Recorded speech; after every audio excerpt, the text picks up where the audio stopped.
आजच्या कृषी क्षेत्रातील मोठ्या बातम्या, शासनाच्या घोषणा, अनुदानातील बदल, खरेदी धोरणे आणि बाजारभावांमधील हालचाल सर्व काही तुम्ही पाहणार आहात या व्हिडिओच्या माध्यमातून। अमेरिकेचे 5000 मरीन कमांडो नौसैनिक इराणमध्ये उतरणार। प्रसंगी इराणच्या युद्धभूमीवर आक्रमणाची अमेरिकेची तयारी, युद्धनौकाही सरसावल्या। पतसंस्थांमधील ठेवींना लवकरच मिळणार विमा संरक्षण, छोट्या ठेवीदारांना दिलासा मिळणार। राज्यातील सहकारी पतसंस्थांमधील ठेवी सुरक्षित करण्यासाठी राज्य शासनाने कंबर कसली असून लवकरच पतसंस्थांमधील छोट्या ठेवींना विमा संरक्षण दिलं जाणार आहे।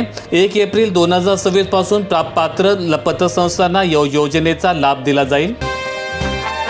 रुग्णालये, शैक्षणिक संस्था, स्मशानभूमी, सार्वजनिक सेवांना 100% गॅस पुरवठा। राज्य सरकारकडून गॅस वितरणाविषयी नियमावली जारी। सरकारने एका परिपत्रकाद्वारे जिल्हाधिकाऱ्यांना प्राधान्यक्रम क्षेत्र व त्यांना गरजेनुसार किती गॅस पुरवठा करायचा यासंबंधीचे दिशानिर्देश दिलेले आहेत। यात काही क्षेत्रांना 100% तर काही क्षेत्रांना 70 ते 50% गॅस पुरवठा करण्याची सूचना करण्यात आली आहे। राज्यातील 91 लाख शेतकऱ्यांच्या खात्यावर 1837 कोटी रुपये जमा। पीएम किसान सन्मान निधी योजना, पंतप्रधान मोदी यांच्या हस्ते गुवाहाटी येथे मुख्य कार्यक्रम। युद्धाची धग, लग्नघरांपर्यंत गॅस सिलेंडरसाठी पालकांची दमछाक। हॉटेलमध्ये घरगुती सिलेंडर, भरारी पथकाची अहमदपूरमध्ये कारवाई, 5 सिलेंडर जप्त। सध्या लग्नसराईचे दिवस सुरू आहेत, त्यामुळे मंगल कार्यालय बुक झाली आहेत। बँजो पार्ट्यांचा आवाज घुमत आहे आणि कपड्यांची खरेदी देखील झाली आहे। मात्र या आनंदावर गॅस टंचाईचे विरजण पडलंय। नाशिक जिल्ह्यात उन्हाची तीव्रता वाढल्याने भाजीपाला पिकांवर परिणाम। जलस्रोत आटले, विहिरींनीही तळ गाठला, पिके वाचवण्यासाठी झडपड। मागील हंगामात पावसाने जिल्ह्यामध्ये तब्बल 9 महिने मुक्काम ठोकला होता। मागील 2 महिन्यात हवामानामध्ये सतत बदल होऊन ढगाळ हवामान अधिक काळ राहिल्यामुळे कांदा, गहू, हरभरा पिकांवर रोगांचा प्रादुर्भाव वाढला। जलजीवनची 21,000 कामे ठप्प, निधी अभावी कामे बंद, हजारो गावातील ग्रामस्थांची पाण्यासाठी पायपीट। राज्यात जलजीवन मिशन अंतर्गत 51,000 पेक्षा जास्त कामे मंजूर आहेत, त्यातील अंदाजे 21,000 कामे निधी अभावी बंद पडलीत। राज्यातील अनेक गावांना उन्हाळ्यात पिण्याच्या पाण्यासाठी पायपीट करावी लागत असून जलजीवनची कामे पूर्ण करण्याची मागणी ग्रामस्थांकडून होत आहे। ठिबक सिंचन सामग्री दरात वाढ, सिंचन साहित्य 40% महागलंय। पॅकिंग मटेरियल, प्लॅस्टिक पिशवी आदी घटकांनाही मोठ्या प्रमाणात झळ। अमेरिका, इस्रायल आणि इराण युद्धाची झळ आता शेती क्षेत्राला बसू लागली आहे। शेतमालाची निर्यात थंडावल्यानंतर आता शेतीमधील पॅकिंग आणि ठिबक सिंचनाच्या सामग्रीच्या दरांमध्ये मोठी वाढ झाल्यामुळे शेतकरी हवालदिल झाला आहे। ही दरवाढ 40% गेली असून त्यामुळे शेती आणि शेतकरी आर्थिक विवंचनेमध्ये सापडल्याचं दिसत आहे, अशी माहिती शेती आणि सिंचन क्षेत्रातील तज्ञ दिली। भारताची 2 गॅस टँकर जहाजे होर्मुझ पार, शिवालिक आणि नंदा जहाजांमुळे LPGचे संकट टळणार। 92,700 मेट्रिक टन गॅसचा साठा 2 दिवसात भारतात पोहोचणार। पेट्रोलियम मंत्रालयाचे जनतेला घाबरून न जाण्याचे आवाहन।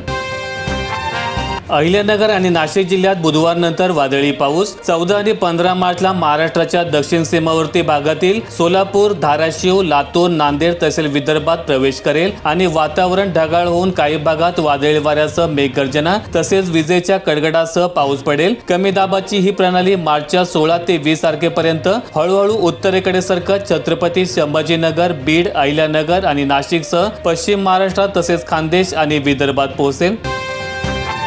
कोरियाने डागली क्षेपणास्त्रे, इराण इस्रायलचे युद्ध सुरू असताना जपान अमेरिकेला अप्रत्यक्ष धमकावले। उत्तर कोरियाने त्याच्या पूर्व किनाऱ्यावरून समुद्राच्या दिशेने क्षेपणास्त्रे डागली। दक्षिण कोरियाच्या लष्कराने आणि जपान सरकारने 10 बॅलिस्टिक क्षेपणास्त्र डागल्याची पुष्टी केली।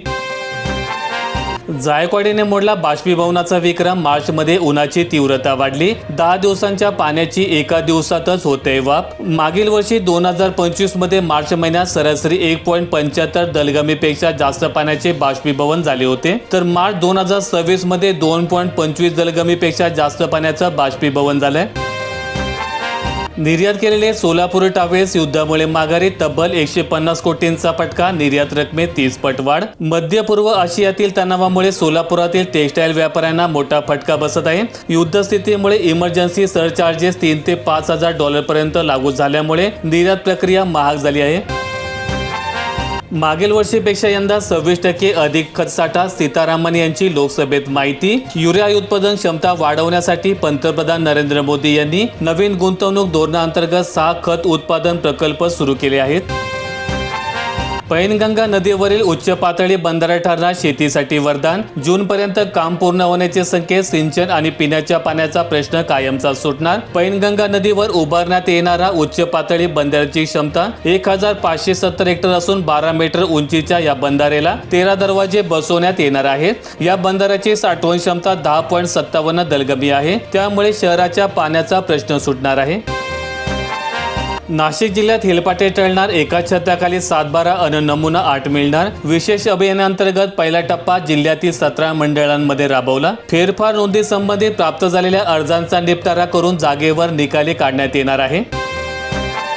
राज्यात पुन्हा अवकाळीचा इशारा. शेतकऱ्यांची चिंता वाढली. 17 ते 20 मार्च दरम्यान पावसाचा अंदाज. राज्यात पुन्हा अवकाळी पावसाचा इशारा देण्यात आल्यामुळे शेतकऱ्यांची चिंता वाढली आहे. हवामान विभागाने 17 ते 20 मार्च दरम्यान राज्यातील काही भागांमध्ये विजांच्या कडकडासह पावसाची शक्यता व्यक्त केली आहे.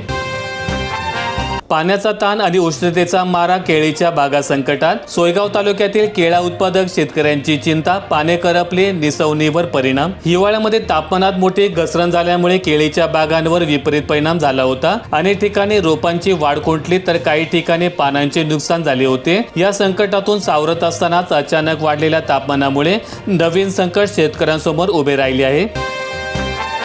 जातीनिहाय जनगणनेवरून महाराष्ट्रातील खासदारांची नाराजी. जनगणना आयुक्तांना जाब विचारण्यात आला. इराणच्या खार्क बेटावरील लष्करी ठिकाणे उद्ध्वस्त. होर्मुझचा मार्ग मोकळा न केल्यास इराणच्या तेलसाठ्यांवर हल्ल्यांचाही अमेरिकेचा इशारा. अमेरिकेचे 2500 मरीन सज्ज. तेल व्यवहार युवान मार्गे करण्याची इराणची अट. इराणने होर्मुझच्या सामुद्रधुनीतून जहाजांच्या वाहतुकीत अडथळे आणले आणि ते सुरूच ठेवले तर पुढील कार्यवाहीत तेल रिफायनरी तेलसाठ्यांना लक्ष केले जाईल, असा इशारा ट्रम्प यांनी इराणला दिला. वर्षाखेरीस शेतकऱ्यांना 14,000 मेगावॅट वीज. मुख्यमंत्री देवेंद्र फडणवीस यांची ग्वाही. नागपूर जिल्ह्यातील बुटीबोरीत वारी ग्रुपच्या 10 गिगावॅट इंटिग्रेटेड सोलार इनगॉट आणि वेपर मॅन्युफॅक्चरिंगचे भूमिपूजन. बुटीबोरीतील या प्रकल्पातील बांधकामाला 15 दिवसात वेग दिला जाईल आणि 18 महिन्यांमध्ये उत्पादन सुरू करण्याचा प्रयत्न असणार आहे. सध्या 5,000 मेगावॅट वीज तयार होत असून वर्षाखेरीस ही क्षमता 14,000 मेगावॅट पर्यंत पोहोचेल, असं मुख्यमंत्री देवेंद्र फडणवीस यांच्याकडून सांगण्यात आलं. शहरातील ध्वनी प्रदूषणावर नागपूर पोलिसांनी लावले लगाम. 1079 अवैध लाऊडस्पीकर हटवले तर 10 प्रकरणांमध्ये गुन्हे दाखल. पोलीस आयुक्त रवींद्र कुमार सिंघल यांच्या आदेशानंतर पोलीस ठाण्यांच्या पथकांनी हद्दीतील धार्मिक स्थळांची तपासणी करण्यात आली. तपासणीमध्ये मंदिर, मस्जिद, चर्च, गुरुद्वारा, मदरसे तसेच दर्गे येथील बुद्धविहार तैसे परवानगीशिवाय बसवलेले लाऊडस्पीकर काढण्यात आले. CCI केंद्रांना टाळी. शेतकरी संकटात. शेतकऱ्यांची लूट सुरू. खासगी बाजारपेठेत हमीभावापेक्षा कापूस क्विंटल मागे 500 रुपयांनी कमी. खाद्यतेलाची दरवाढ झाल्यामुळे मार्केटमध्ये सद्यस्थितीला सरकेला उठाव आला आहे. देशांतर्गत सरकेचे भाव 4,000 ते 4,200 रुपये क्विंटल इतका आहे. आगामी काळात देखील सरकेला उठाव राहण्याची शक्यता असल्याचं शेतमाल दराचे अभ्यासक पवन देशमुख यांच्याकडून सांगण्यात आलं. व्हिडिओ आवडला असेल तर लाईक ठोका, शेअर करा आणि अशी दैनंदिन शेतकरी बातम्या अपडेट्स मिळवण्यासाठी सबस्क्राईब करून बेल आयकॉनचं बटन दाबा.